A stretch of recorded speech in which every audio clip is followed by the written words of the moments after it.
So, you guys, I'm sorry I haven't talked to you guys in a long time. My hair is a mess. Don't worry about that because guess what? That's a part of being a mother.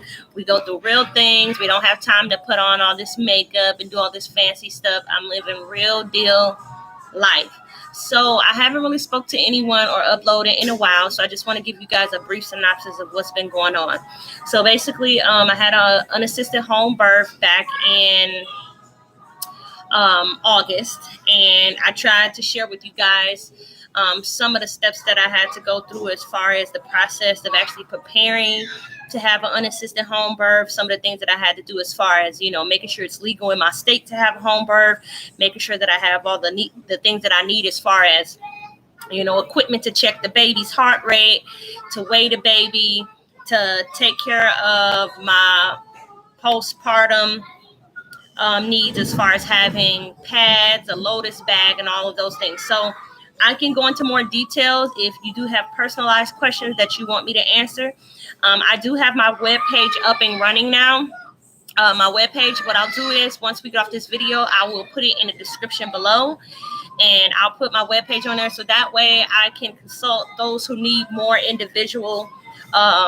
individualized care as far as you have specific questions. It might be intimate. You may not want to really share it online. So I definitely want to help those people who want to have an unassisted home birth or anything else that you may have questions about.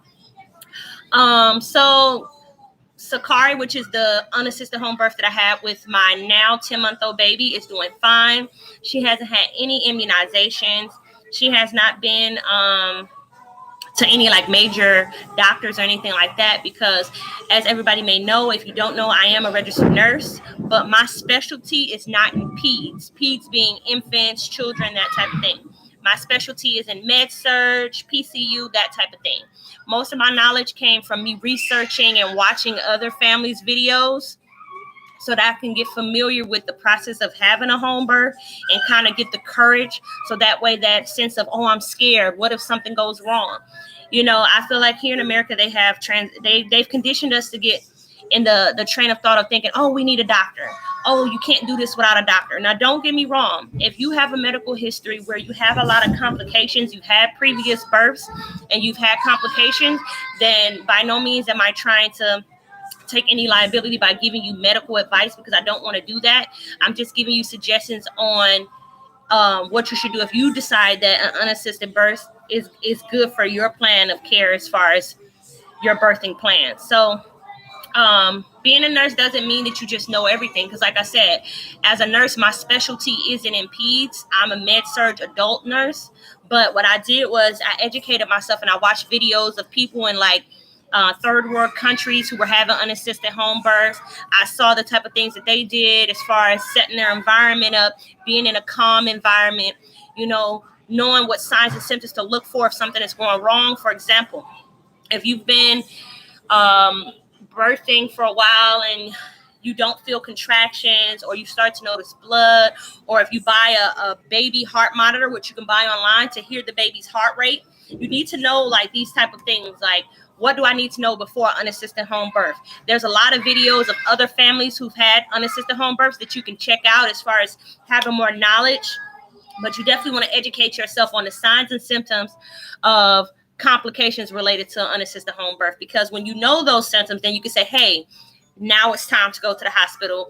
I can't do this on my own anymore. But if you have no medical history, you're perfectly healthy, your body will work with you. You will know when it's time to change your position, when it's time to breathe. You just have to stay connected with your mind and control the pain by breathing and refocusing yourself. Now, I'm not going to make it seem like it's just that easy, because it's definitely not.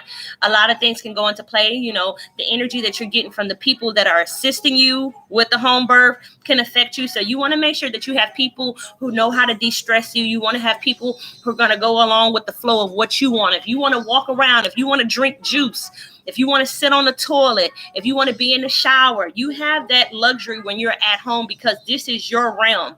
You're not being facilitated.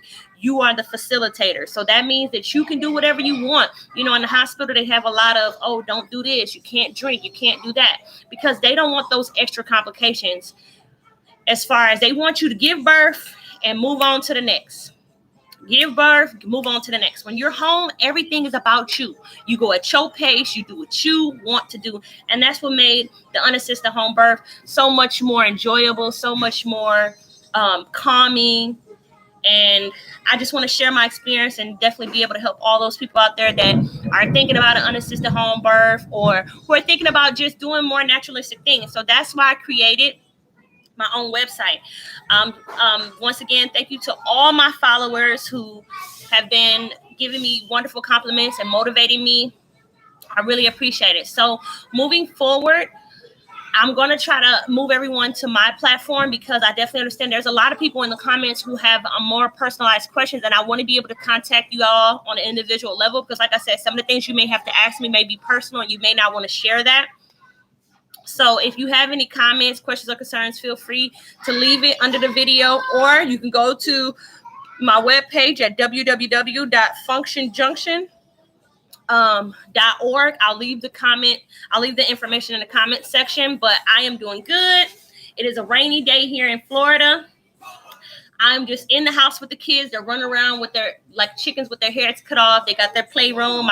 She's 10 months old now. Sakari is 10 months, but she's taking a nap. So I'm going to also do an update with her later when she gets up from her nap so y'all can see how healthy an unassisted home birth baby can be with nothing wrong with her.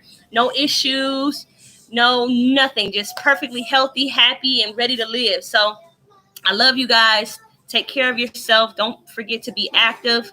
Do something, even if that's just going for a walk or meditating, because I'm big on telling people to take care of yourself and each other. I love you. Stay blessed. Later.